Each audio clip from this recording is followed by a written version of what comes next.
एक बार की बात है, एक घने जंगल में एक शेर रहता था। वो बहुत ताकतवर था, लेकिन उम्र के साथ अब बूढ़ा हो गया था।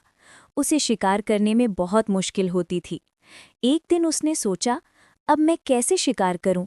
अगर मैं भूखा रहा तो मर जाऊंगा।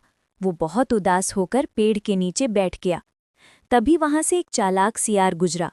उसने शेर को उदास देखा और पूछा, महाराज, आप इतने दुखी क्यों हैं? शेर ने भारी आवाज में कहा, सियार, अब मैं बूढ़ा हो गया हूं, मुझसे शिकार नहीं होता। सियार ने कुछ देर सोचा और मुस्कुराया। महाराज, उसने कहा, आपको अब शिकार करने की जरूरत नहीं। आप अपनी गुफा में बैठिए, मैं जंगल के जानवरों को कह दूंगा कि वे रोज बारी बारी से आपके पास आएं। इससे आपको खाना भी मिलेगा और उन्हें डर भी नहीं रहेगा। शेर को ये बात बहुत पसंद आई। उसने कहा, वाह सियार, तुम बहुत समझदार हो। चलो ऐसा ही करते हैं।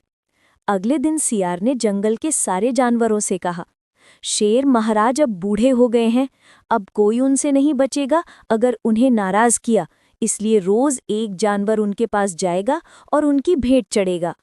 डर के मारे जानवरों ने हाँ कह दी। हर दिन एक जानवर शेर की गुफा में जाता और कभी वापस नहीं आता।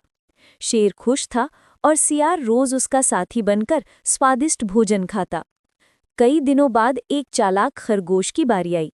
वो समझ गया कि सब जानवर शेर का भोजन बन चुके हैं। उसने सोचा, अगर मुझे बचना है तो मुझे चाल चलनी होगी। खरगोश धीरे धीरे गुफा की ओर चला और बहुत देर से पहुंचा। शेर गुस्से में दहाड़ा, इतनी देर क्यों लगाई? खरगोश डरने का नाटक करते हुए बोला, महाराज, एक और शेर था जंगल में। उसने मुझे रोक लिया और कहा कि वो असली राजा है। शेर गरजा, क्या? दूसरा शेर? मुझे वहां ले चलो। खरगोश ने उसे एक गहरे कुएं के पास ले गया। महाराज, वो इस कुएं में छिपा है, उसने कहा। शेर ने झांक कर देखा। उसे पानी में अपनी परछाई दिखी। उसने सोचा, वो दूसरा शेर है, और गुस्से में दहाड़ा। उसकी दहाड़ की गूंज लौटी, जिससे वो और भड़क गया। शेर ने छलांग लगाई और सीधे कुएं में गिर गया। खरगोश खुशी से उछल पड़ा और जंगल लौटकर बोला, महाराज से अब किसी को डरने की जरूरत नहीं। सारे जानवर